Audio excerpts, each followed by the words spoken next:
आइए आज हम लोग जानते हैं कि दशहरा हम लोग क्यों मनाते हैं। तो भगवान राम ने इसी दिन लंका पर चढ़ाई करके विजय प्राप्त की थी, इसलिए इस दिन हम लोग दशहरा मनाते हैं और इस दिन शमी वृक्ष की भी पूजा होती है। तो आइए हम लोग दशहरे की कहानी जानते हैं। तो welcome back to my channel में सुजाता जौहरी आप लोगों का अपने यूट्यूब चैनल पर स्वागत करती हूँ। तो जो लोग मेरे चैनल में नए होंगे मेरे चैनल को लाइक कर लीजिएगा एवं सब्सक्राइब कर लीजिएगा।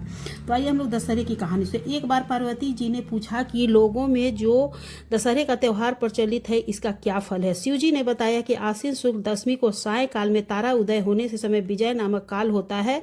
शत्रु पर विजय प्राप्त करने वाले राजा को इस समय प्रस्थान करना चाहिए। इस दिन यदि श्रवण नक्षत्र का योग हो तो और भी शुभ है। मर्यादा पुरुषोत्तम भगवान रामचंद्र ने इसी विजय काल में लंका पर चढ़ाई की थी, इसलिए यह दिन बहुत पवित्र माना जाता है और क्षत्रिय लोग इसे अपना प्रमुख त्यौहार मानते हैं। शत्रु से युद्ध करने का प्रसंग न होने पर भी इस काल में राजाओं को अपनी सीमा का उल्लंघन अवश्य करना चाहिए। अपने तमाम दल बल को सुसज्जित करके पूर्व दिशा में जाकर शमी वृक्ष का पूजन करना चाहिए। पूजन करने वाला शमी के सामने खड़ा होकर इस प्रकार ध्यान करे कि हे शमी, तू सब पापों को नष्ट करने वाला है, शत्रु को भी पराजय देने वाला है। तूने अर्जुन का धनुष धारण किया और रामचंद्र जी से प्रिय वाणी कही।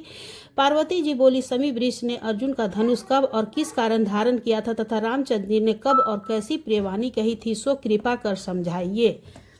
तब शिव जी ने उत्तर दिया, दुर्योधन ने पांडवों को जुए में हराकर इस शर्त पर वनवास लिया था कि वे 12 वर्ष तक प्रकट रूप में वन में जहां चाहे फिरे, पर किंतु 1 वर्ष बिल्कुल अज्ञातवास में रहे। यदि इस वर्ष में उन्हें कोई पहचान लेगा तो उन्हें 12 वर्ष और भी वनवास भोगना पड़ेगा। उस अज्ञातवास के समय अर्जुन अपना धनुष बाण एक शमी वृक्ष पर रखकर राजा विराट के यहाँ बृहन्नला के वेश में रहे। विराट के पुत्र उत्तर ने गौओं की रक्षा के लिए अर्जुन को अपने साथ लिया और अर्जुन ने शमी के वृक्ष पर से अपने हथियार उठाकर शत्रु पर विजय प्राप्त की थी। शमी वृक्ष ने अर्जुन के हथियारों की रक्षा की थी। विजयादशमी के दिन रामचंद्र जी ने लंका पर चढ़ाई करने के लिए प्रस्थान करते समय शमी वृक्ष ने कहा था कि आपकी विजय होगी, इसलिए विजय काल में शमी वृक्ष की पूजा होती है। एक बार राजा युधिष्ठिर के पूछने पर भी श्री कृष्ण जी ने उन्हें बतलाया था कि हे राजन, विजयदशमी के दिन राजा को स्वयं अलंकृत होकर अपने दासों और हाथी घोड़ों का श्रृंगार करना चाहिए तथा बाजे गाजे के साथ मंगलाचरण करना चाहिए।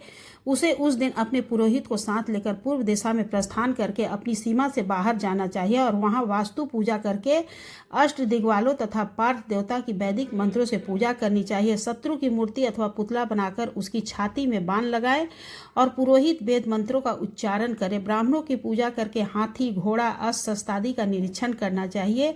यह सब क्रिया सीमांत में करके अपने महल में लौट आना चाहिए। जो राजा इस विधि से पूजा करता है वह सदा अपने शत्रु पर विजय प्राप्त करता है। तो ये थी हमारी विजयदशमी दशहरे की कहानी। तो दशहरे वाले दिन हमें देखिए रामचंद्र जी की भी पूजा करनी चाहिए। उसके बाद रावण को उस दिन मारा जाता है और शमी वृक्ष की भी हमें पूजा करनी चाहिए। तो शमी वृक्ष की पूजा विजय नामक काल होता है उसी समय में किया जाता है। तो इस बार 11:30 का समय है शमी वृक्ष की पूजा करने का। तो दोस्तों यदि आप लोगों को मेरा चैनल अच्छा लगा होगा तो मेरे चैनल को लाइक कर दीजिएगा, सब्सक्राइब कर दीजिएगा एवं बेल आइकन बटन को प्रेस कर दीजिएगा। और सभी को दशहरा की ढेर सारी शुभकामनाएं। सभी को हैप्पी दशहरा।